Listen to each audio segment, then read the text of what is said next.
There is about a 1 in 750 million chance that you will die while riding a roller coaster. You're about twice as likely to win the lottery, 200 times likely to get into a plane crash, and over 7 million times more likely to die while in a car accident. But the odds are never zero. These are the stories of those unfortunate souls that lost their lives at amusement parks. Orlando FreeFall. On March 24, 2022, 14-year-old Missouri native Tyree Sampson would go for a ride on the Orlando FreeFall, the world's tallest freestanding drop tower. The 40 or so riders would be lifted about 430 feet into the air before reaching the top and being dropped at a speed of about 75 miles per hour. Sampson, however, would slip out of his harness and fall to the ground, resulting in him being severely injured. He would be transported to a nearby hospital, but die soon after. This incident is very recent, happening only a little bit shy of 5 months from the date that this video was uploaded, at Icon Park in Orlando, Florida. As a result, due to the modern world that we live in, the incident was actually captured on a bystander's cell phone as they filmed the ride. It of course would briefly end up going viral online before being taken down by the major outlets like Facebook. But whatever finds its way to the internet forever lives and exists on the internet.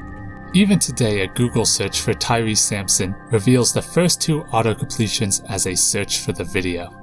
We of course will not be watching that today. With it making waves online and mainstream news outlets also picking up on it, it led to the question that everyone really wanted to know. How could this kid fall off the ride? Well, Sampson, despite only being 14 years old, was not a small person, standing over 6 feet tall and weighing about 383 pounds, almost 100 pounds over the ride's weight limit of around 287 pounds. Witnesses had reportedly seen Sampson get turned away from multiple rides that evening. This time, however, he would not be, and it would prove fatal. According to the New York Post, the ride's manual would tell operators, quote, "Be careful when seeing if large guests fit into the seat," and to, quote, "check that they fit within the contours of the seat and that the bracket fits properly. If this is not so, do not let this person ride." Despite this, it was determined that one of the ride's operators had adjusted Sampson's seat manually so that he would fit. The end result is a gap about twice the size of the normal operating position. A report by a third party of engineers hired by the Florida Department of Agriculture confirmed this to be the case. And although this would allow Sampson to sit in the seat despite his size, it did not mean that he was safely or properly secured. Sampson's father, who was back in Missouri as Sampson was out with family friends, would happen to see the video without having any idea that it was his son. His mother would receive the heartbreaking phone call of his passing without having any idea that he was even in an accident in the first place.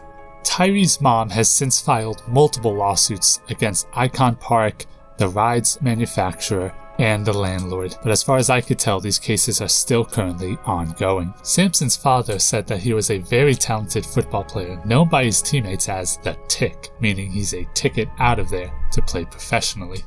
As of late June, Florida lawmakers have been drafting a bill to honor Sampson that would require the owners of rides to inform the Department of Agriculture anytime an adjustment was made to said ride. They say that the majority of people that come and visit Florida, and specifically Orlando, as it is also the home of Disney World, come and ride safely. Sampson was an exception to this, but State Representative Geraldine Thompson is quoted as saying, "We don't want exceptions." Batman, the ride. In June of 2008, while on a trip with his church, Asia LaShawn Ferguson IV would lose his hat while on the Batman ride in Six Flags Over Georgia. The decision he made to go retrieve this hat, however, would be deadly. Ferguson, after losing his hat, would separate from his family and other churchgoers, walking along the fence until he reached a spot that he believed the hat was approximately. Potentially spotting it, or perhaps in the hopes of investigating further, Ferguson would scale not one, but 2 fences entering a restricted area of the park. Restricted, however, not because of company secrets, but because of just how dangerous this section of the park actually was. From this point on, it's extremely unclear what actually kind of happened, but the chain of events is believed to be as follows. As Ferguson scaled the first fence, it is unclear if any of the other 67 churchgoers along with him were around to stop him. But as he wandered around this restricted section of the park, the Batman ride that had caused his hat to fall off in the first place would come back around and strike him in the head, killing him instantly. However, it was not just blunt force trauma, as the ride can reach speeds of upwards of 50 miles an hour, so the ride had actually decapitated Ferguson.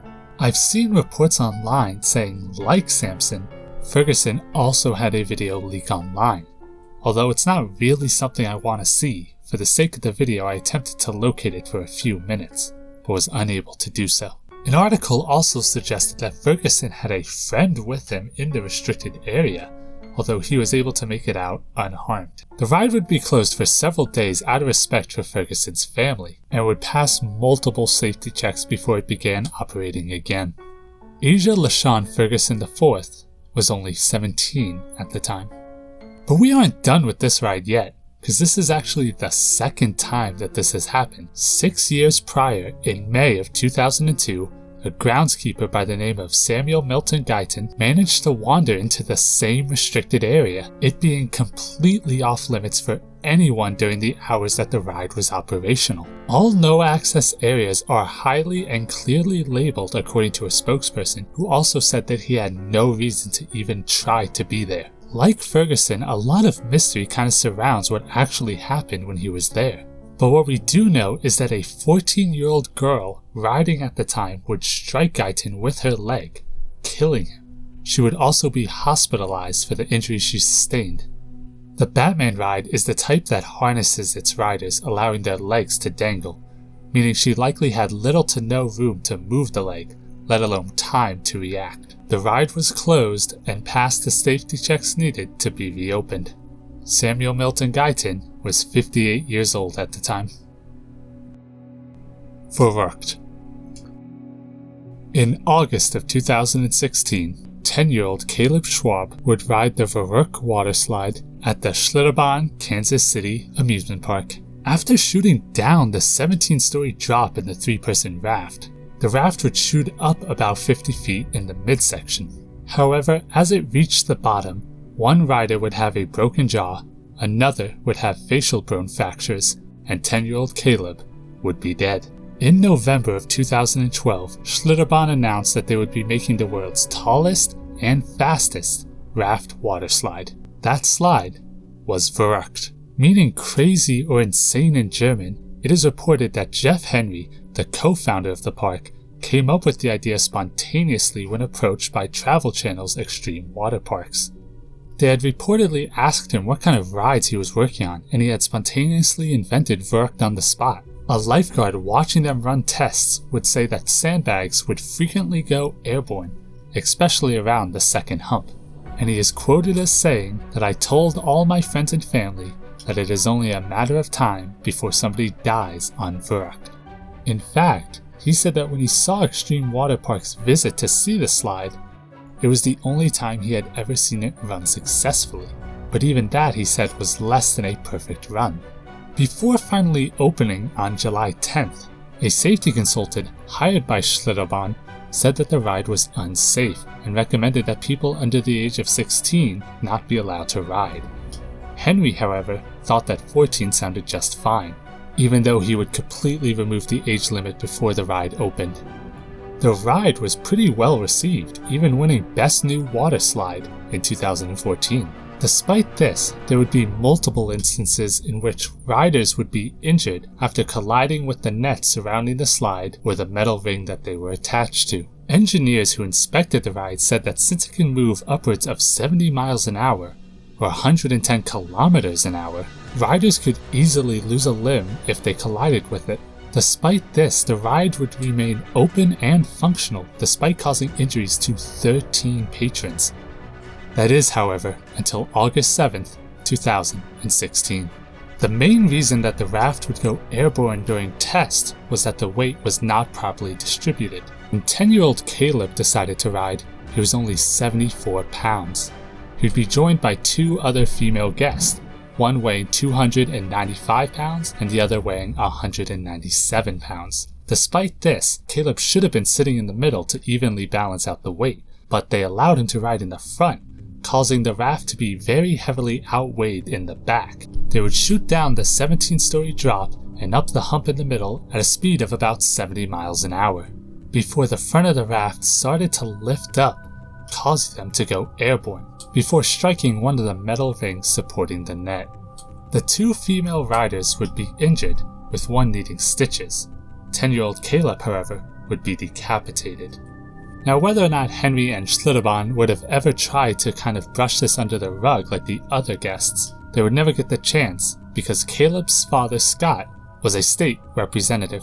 The park would be closed for 3 days following the incident, and Verruckt would be closed from that point on. Scott would talk with other legislators and change the law allowing parks to run their own safety inspections, instead requiring the state to run a safety test regularly. Caleb's family would settle a lawsuit, resulting in a payout of around $20 million in 2017. The 2 other passengers would also sue and settle out of court for an undisclosed amount of money. Although Henry and others would receive multiple felony charges for allegedly intentionally putting park guests in danger, including the incident that took Caleb's life, they would ultimately be dismissed after the state attorney frankly botched the trial by presenting an episode of Travel Channel's Extreme Water Parks as fact, and getting key witnesses to say that they weren't following a specific safety protocol, which they weren't even legally required to do.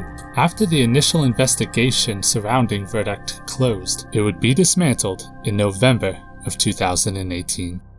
Thunder River Rapids.